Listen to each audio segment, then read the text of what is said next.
Everybody, welcome or welcome back to my channel. Thanks for stopping by and tuning in, and welcome to today's video. So you clicked on this video, you already know what it's about, so I'm going to get straight into it.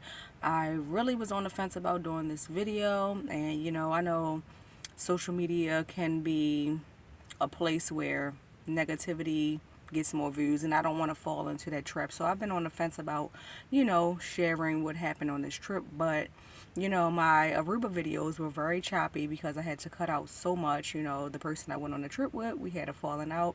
So I'll just be giving a backstory on why I felt how I felt when a particular situation happened on this trip that led to the fiasco.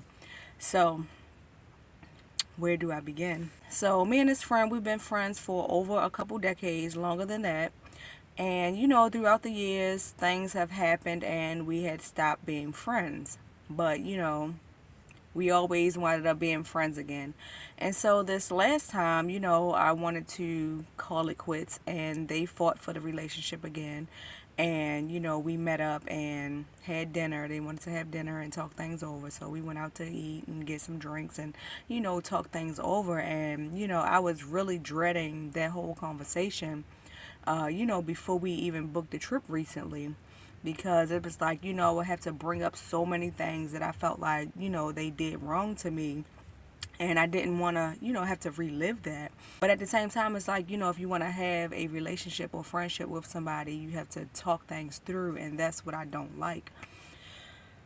It just reminds me of a relationship, and I just don't have the energy for that. It takes a lot of energy to have to go back and forth and try to get somebody to understand where you're coming from. But anyways, throughout the years, they had did things to me, and it put a wedge in between our friendship. And I guess I won't really get into the things that happen. I don't want to play the victim role. They say I think I'm perfect. No, it's not that I think I'm perfect. It's just that I live my life with other people in mind, and I don't do things to people that they've done to me. And anyway, so we had stopped being friends several times throughout the years because I felt like, they did things to me that was not acceptable, and I didn't want to be, friends with somebody who do certain things. And so this last time we talked things over, and shortly after, maybe within 2 weeks, we booked this Aruba trip, which was probably a mistake because, if you have resentments with the person for things that they done and you really haven't gotten over it and you've been trying, but it's just like, how can you get over something if it's constantly in your face? I'll give a backstory about why I felt how I felt about the situation that happened on the trip that led to this fiasco. So before I moved to Cambodia, maybe 2018 or 2019, this particular person came back around into my friend's life. And they was a childhood friend of my friend, and so this person came back around. We all used to hang out in a group before this person came around. And once this person came around, we would all hang out or whatever. And eventually the person we'll call T, they came back around, and eventually they asked for my number. And I was hesitant to give this person my number. They wasn't really my type, but eventually I gave in. So we would all hang around each other and stuff like that. It was cool. And then this one particular night, this is what I've been having an issue with for the past couple of years, and why I pretty much didn't want to be this person's friend anymore, because it was just hard to be this person's friend with this wedge, like a constant reminder, like in your face. So, and this person really didn't understand. Like, they would try to tell me, oh, you need to be over it. You do not get to pick when somebody is over something, like how long it should take. You're not the one dealing with these feelings and emotions, so you don't get to choose when somebody's over something. So anyway, this particular night, we was all hanging out at T's house, and the friend that I went on the Aruba trip with, they came on to this person in a, bedroom manner. And like the way the person's house is, like if you're standing in the living room, it's like a straight shot to the bedroom, and the bedroom door is open, the bed is sitting right there. You could see my friend, push this person on the bed and come on to them in a, I don't know if I can say this word on YouTube, but I'll just put it on the screen, manner.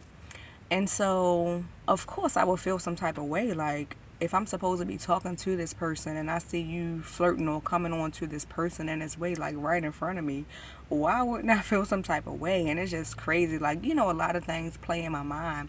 I don't want to talk about, too much of my emotions. I do want to, stick to the facts. You can't argue with facts. But anyway, it's like, why would somebody do something like that? Like, do you feel some type of way that this person asked for my number and now you want to get in between because you don't want me and this person to have, like, a relationship or build something better than the friendship that you have? Or, like, it's just like so many things that go through my mind. So, of course, I would feel some type of way about that. And even the other person that was there, they got mad at what my friend did. And it's like, the T was actually massaging the person who got mad shoulders at one point, I think that same night. So it was like a whole bunch of different dynamics why I wouldn't want to continue talking to this person. But they kept trying to go on dates and stuff like that after. But I guess I would kind of make up an excuse to not go. I wasn't really thrilled. I mean, I did have things going on in my life. I think that might have been the year that I was leaving to go to Cambodia. I'm not sure. But I just wound up never going out with that person. And so, I felt uncomfortable to hang out with the group because it's just a constant reminder. Like, you have to see your friend and this person, like, being cool or whatever, or even, more cool than you were with this person now after, y'all aren't talking anymore because of what your friend did. So, I just pretty much took myself out of the situation, and I just didn't feel comfortable being around, the whole group anymore. But, I would try to be there for, like, birthday events and stuff like that. But eventually I just didn't want any parts of it. It was just so awkward and uncomfortable for me and just like a constant reminder in my face. And so, eventually I moved to Cambodia, and, eventually the person wound up telling me that they actually started liking the person. Like, if you want me to get over something that you did in order for us to continue to have a friendship, why would you tell me something like that? Or then they would say, oh, the person cooked dinner and I went over their house. Like, it's just, how do I get over that? And so anyway, me being me, whenever situations get tough, I can admit that I do like to run. And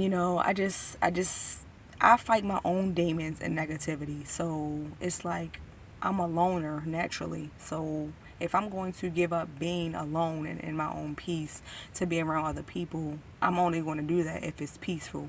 And I know all relationships and friendships, they have their ups and downs and stuff, but if it's just like constant things over and over and over, it's like, I just feel like I could do without it. But anyway, we talked things over this last time. We went to dinner, and shortly after we booked this Aruba trip, which was probably not a good idea. But when we went on a trip before and it was just us two, it was a beautiful time. And I can admit, when we went this time, it was beautiful up until like the last half of the day. The last day that we were going to be there, the last half of that day.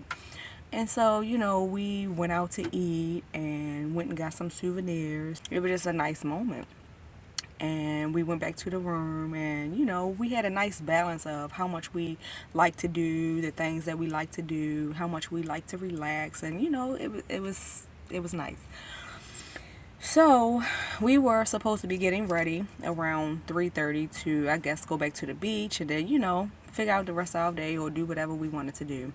So it was almost that time for us to get ready, and this person went in the bathroom. And like where my bed was right next to the bathroom wall. So the person was in the bathroom and they were on the phone with the person. And how, like, say like you have a friend and you know that they like somebody, like when they get on the phone you can hear like just how how their voice change or their body language change when they like a person. So it's just like, I don't want to hear your conversation, but at the same time we're in the room together. I'm right next to the bathroom. You're in the bathroom on the phone. Of course I can hear your conversation, and like I said, you can tell a person how they talk when they're on the phone that they like a person, and that's just the vibe that I got. I can't, deny that.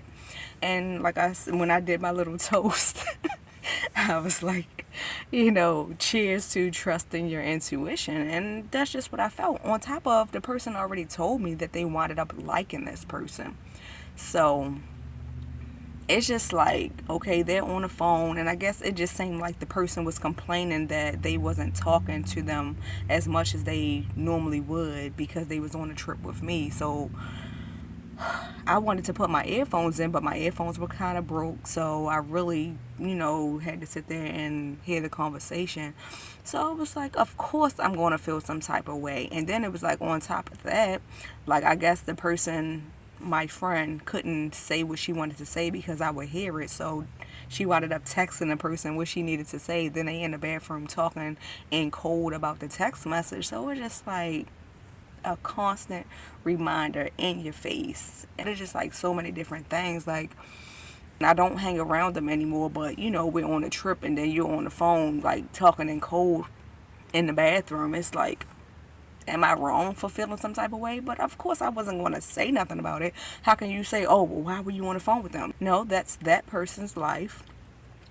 Who am I to say anything? Like, I pretty much removed myself from that, but it's like, okay, it's in my face now, so how can I not feel some type of way about it? So it's hard for me to, hide how I feel around somebody. So I didn't say anything. And the person could tell that I felt some type of way. And they were just like, oh, you're just over me now. And I was like, I don't, like, what can I say? So it was just like awkward from there. And, we went to the beach and I just pretty much played with my little seashells that I found and enjoyed the view or whatever. And like when I finally did get in the water, like we were just like apart in the water. It was just like so awkward. I was so ready to leave. And it was like, once we got back to the room, I guess we got dressed. I don't even know if we were going to go anywhere. Like, we were supposed to be hanging out with some people that we met on, the party bus and when we went out that night. But, of course, I wasn't in the mood. And so it's just like, I can't fake how I feel or fake the moment or whatever. So, like, the person, they just kept on wanting to nitpick and talk about the situation. What do you want me to say? Leave me alone. That's just how I felt. But like I said, I don't want to, talk too much about how I felt. I'm just stating the facts. And so, like I said, they just kept nitpicking and wanting to talk. I was like, oh, you need to be an adult and talk about this. You don't get to tell somebody they need to talk about it when you're ready to talk about it. If it's nothing, if I feel like it's nothing that needs to be said and I just feel how I feel and let it be, just like let it be, is really nothing that I feel like needs to be said. So it's like, I'm telling them, you don't get to choose how I feel about the situation, when I should be over it. And so it just like really blew up. And it's just like, I'm the type of person, I just cannot argue with a person. I hate going back and forth. It just really takes so much energy out of me to do that. And so I just shut down. That's just my way of dealing with stuff. And that's why I guess maybe I don't like to have friendships or get close to people or have relationships or whatever. I can't deal with that. And so I just, once I get so frustrated and I feel like a person isn't like understanding where I'm coming from, and I still feel stuck in a back and forth with this person, it's like I just get to this point and I just feel like there's nothing that I could do, and I just get so angry. So I took my bag and I just like slammed it against the wall, and I just like got so emotional, and I was like, I don't want any friendships, I don't want any relationships anymore. I made up my mind, I'm so over it. I lost my bracelet. I felt like somebody stole my bracelet, but if I wound up finding it all the way in the corner behind the couch next to the sliding door. Anyway, so like I stormed out of the room and I was just by myself, and that's the last video that you all seen. And it was like I was just by myself the rest of that night. That's nothing new, I don't mind, but it's just like you have to share a room with somebody after, this whole event went down. And then like, the next day it was like, oh, she was like, oh, I'm fine with everything. Like, are you going out to breakfast? No. Like, And it was this really nice woman that I loved at the restaurant. I would have loved to have seen her, the morning before I left. But, I don't like to be around people when I was making sure I was still recording. I would have had a heart attack if I didn't record all of this. This is 13 minutes right now, the second part of my video that I recorded, because I had stopped. I'm not good with like continuously talking, but I guess, I did pretty good with this once I got my thoughts in line. And so, I didn't go out to breakfast with them, and, we sat separately on the bus, and I pretty much stayed away from them when we was at the airport. And I just couldn't wait to get the rest of the trip over, get on a flight, and get back. So I waited till the last minute to get on the flight, and I'm looking at my seat, and it's 13F, which is the window seat. So I get to the row, and they're sitting in the window seat. So I just really wanted to get this trip over. I didn't want to say anything to them. It's like, you got to sit next to somebody after you had like a big argument. The last thing I want to do is make a scene on this flight and cause an issue and argue about a window seat. That's why I like to travel by myself. Like, anyway, so the woman who had to get up, who was on the edge, she knew that I had the window seat because I said I had the window seat, and she mentioned something about, them moving or whatever. And I was like, you know what, I don't even care about it. I'm just ready to get this over. And the person was like, me too. So I just sat in the seat, and I was like, and they paid for seats, to choose seats. And I guess I was supposed to be paying them for it. Like, why would you pick a seat for me, pay for it, and then, expect for me to pay it back? But I was like, whatever. So I was like, I have the window seat. And they was like, well, I paid for it. I was like, I didn't ask you to pay for it. Why would you pay for something? You should have told me first. And she was like, well, I'm not moving. And I was like, I had the window seat. She was like, I'm not moving. I was like, do you want me to slap you? Like, how you threaten to slap somebody and then start crying? Like, I was just like, I had my mask on. I was like, I couldn't even breathe. I was like hyperventilating, and I like just took my mask off, and I was just like shaking. I was just like crying. I was just like so upset, because like when I get upset, I cry when I'm like overwhelmed with emotions. As soon as that flight landed, I was like, Lord, I just cannot wait to get off this plane. And it was like, I got up and I just never looked back. And it's like, I guess like this is it. Like, we've been friends for so long, but I just can't. Like, how do you continue with that? And it's like, you feel like a person isn't taking accountability. It's just a situation that I really just don't want to deal with. I guess this is it. I don't, I know people on my channel are like pretty positive. I don't know if anybody is still watching, but I don't want to fall into that whole trap of being negative. So this is a one and done situation, of just, getting it out there, what happened, why my Aruba videos were so choppy. I had to cut out so much or whatever. So, I guess I said everything I needed to say. If I forgot anything, it's fine, So now, that's it. I guess I didn't get into the specifics of, other things that caused our relationship or friendship to, stop over the years. But I just gave, the backstory of why I felt some type of way about this person being on the phone and, their whole little conversation. Like, I wasn't going to say anything about it, but if you want to keep nitpicking and trying to get me to talk about it and try to accuse somebody of not being an adult because they don't want to talk about it when you're ready, no, that's not how it works. If somebody don't want to talk about something and just let a situation be what it is, leave them alone. Anyway, this has been my story time and my backstory on why I regret not being solo on this Aruba trip. So if you made it this far, thank you so much for watching. Thank you for supporting the channel. Don't forget to like, comment, and subscribe to further support the channel. Leave a comment if you would like, and I will see you guys in the next one. Bye.